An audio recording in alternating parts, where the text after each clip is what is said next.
Hi నమస్తే, అందరు ఎలా ఉన్నారు?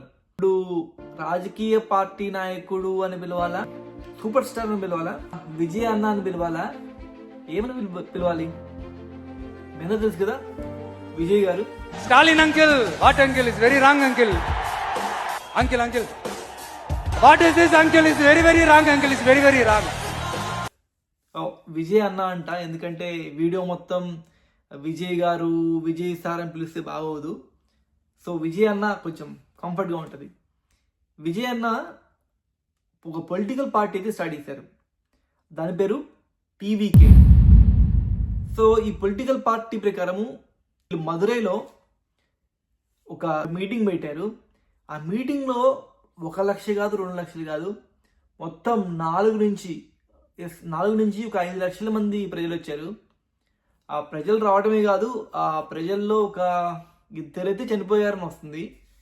చెన్నైకి చెందిన ప్రభాకర్ అనే ఒక 33 ఏళ్ళ వ్యక్తి చనిపోయాడు. సో కొంచెం బాధగా ఉంది దానికి. అందులో ఇంకొక అతను కూడా చనిపోయాడు, బట్ అతని డీటెయిల్స్ అయితే ఇంకా రాలేదు. సో ఈ మీటింగ్ అంతా జరిగింది. బట్ ఈ మీటింగ్లో కొంచెం వాళ్ళు టెక్నాలజీ కూడా యూజ్ చేసినట్టున్నారు. ఈ టెక్నాలజీలో కొంచెం వాళ్ళకి ప్రజలకి ఎప్పుడైతే ఎండ అనిపిస్తుందో, ఎప్పుడైతే దాహం అనిపిస్తుందో, లేకపోతే మెడికల్ ఎమర్జెన్సీ అనిపిస్తుందో, అప్పుడు వాళ్ళు వాటర్ ఇవ్వడానికి, అలానే కొంచెం మెడికల్ కిట్స్ ఇవ్వడానికి డ్రోన్ పెట్టి ఆ డ్రోన్ ద్వారా వాళ్ళకి ఈ సప్లై అయితే చేశారు, వాటరు, మెడికల్. సో ఇది కొంచెం టెక్నాలజీగా బాగానే ఉంది. ఇన్ కేస్ ఇన్ ఫ్యూచర్లో ఇలాంటి పెద్ద పెద్ద మీటింగ్స్ జరిగితే ఈ డ్రోన్ ద్వారా కొంచెం ప్రజలకి ఇంకొంచెం చేరువవ్వచ్చు. బట్ ఇదంతా పక్కన పెడితే ఆయన చాలా చాలా చాలా పెద్ద కామెంట్స్ చేశాడు బీజేపీ మీద, అలానే స్టాలిన్ మీద. సో స్టాలిన్ మీద ఏం చేశాడంటే, స్టాలిన్ గారు మీరు ఈ పార్టీ వాళ్ళు అలాగే మీరు తమిళనాడు ప్రజలందరినీ డాడీ అని పిలవండి, లేదా నాన్న అని పిలవండి అంటున్నారంట. సో మీరు మాకు డాడీయో నాన్ననో పప్పానో అవ్వరు, మీరు మాకు అంకుల్ అవుతారు. ఏంటి అంకుల్? అంతే కదా అంకుల్, అండ్ మీరు చేసేది చాలా చాలా చాలా చాలా పెద్ద తప్పు అంకుల్ అన్నట్టు మాట్లాడాడు. అంటే ఇంకా అంకుల్ ఎన్నో హామీలు ఇచ్చాడు, సో అవన్నీ నెరవేర్చలేదు. ఇప్పుడు మళ్ళీ నెక్స్ట్ మేమే అధికారంలోకి వస్తాము అన్నట్టు మాట్లాడుతున్నాడు.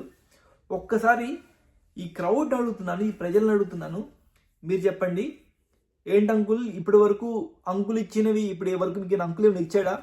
ఆ ప్రభుత్వం ఏమన్నా పథకాలు మీకు అందేలాగా చేసిందా అని ఆ క్రౌడ్ అంటే, ఆ క్రౌడ్కి చెప్తే ఆ క్రౌడ్ ఒక్కసారిగా మేము చెయ్యలేదు అన్నట్టు గట్టిగా వచ్చారు.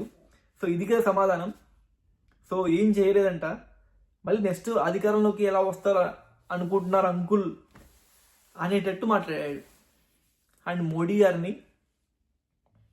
గారు పూర్తి పేరు దామోదర దాస్ మోడీ అనే పదం వచ్చేటట్టుగా ఆయన పూర్తి పేరు పెట్టి పిలిచాడు.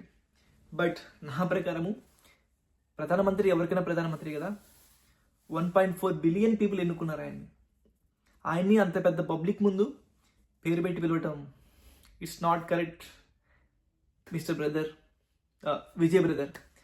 బట్ ఏదైనా సరే ఆయన మోడీ గారి పార్టీని కొంచెం క్రిటిసైజ్ అయితే చేశారు.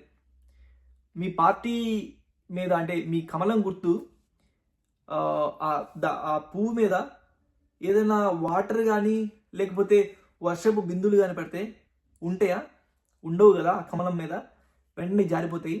సో తమిళనాడు ప్రజలు కూడా అంతే, ఏమాత్రం మీ పార్టీని అలానే మీ కమలం గుర్తుని ఎప్పుడు ఎన్నటికీ ఎన్నుకోరు. మీ పార్టీ మా తమిళనాడులో సస్టైన్ అవ్వలేదు అన్నట్లు వచ్చి ఒక భావంతో మాట్లాడారు. అలానే ఇంకో సెకండ్ కామెంట్ డైరెక్ట్గా మోడీ గారు అన్నారు. నాకు తెలిసి గోద్రా అల్లర్ల వల్ల ఈ మాట అని ఉంటాడేమో నేను అనుకుంటున్నాను. మీకు గుర్తుందా? అప్పుడు అంటే నాకు సరిగా ర్యాండమ్గా మాట్లాడుతున్నాను కాబట్టి నాకు డేట్లు గుర్తులేవు. గుజరాత్లో జరిగింది గోద్రా అల్లర్లు. దాని పేరు కూడా గోద్రానా కాదా మీరే కామెంట్లు చెప్పండి. సో ఆ ట్రైన్లో హిందువుల్ని తగలబెడితే దాని తర్వాత మోడీ గారు అక్కడుండే హిందువులకి ఫ్రీ హ్యాండ్స్ ఇవ్వటం వల్ల, ఇది కేవలం ఆరోపణ మాత్రమే, నిజం కాదు, ఇవ్వటం వల్ల చాలామంది ముస్లిమ్స్ని తర్వాత హిందువులు అటాక్ చేయడం వల్ల చాలా పెద్ద క్లాషెస్ అయితే జరిగినాయి ఇద్దరి మధ్య. సో చాలామంది ప్రజలు కూడా చనిపోయారు. బట్ అది సెకండరీ. ఇదే ఉద్దేశంతో మీరు ఇన్ని సంవత్సరాలైంది అధికారంలోకి వచ్చి, సో ఇక్కడ మీకు ముస్లిమ్స్ ఏం అన్యాయం చేశారు, వాళ్ళని ఎందుకు మీరు చిన్న చూపు చూస్తున్నారు, వాళ్ళకెందుకు మీరు అన్యాయం చేస్తున్నారు అనే విధంగా మాట్లాడాడు. సో దీంట్లో నిజాలు ఎంత ఉన్నాయి, ఏమున్నాయి అనేవి అది పొలిటికల్ క్రిటిక్స్ చూసుకుంటారు, అది మన పని కాదు. ఈ స్పీచ్లో ఏముందో అదే చెప్తున్నాను. అండ్ థర్డ్ పాయింట్ వచ్చేసి ఆయన స్పీచ్లో కొన్ని బలమైన పదాలు వాడారు.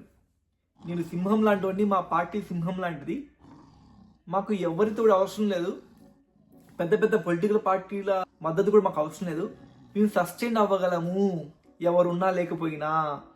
సింహం అడవిలో ఉన్న సింహమే, అడవి బయట ఉన్న సింహమే.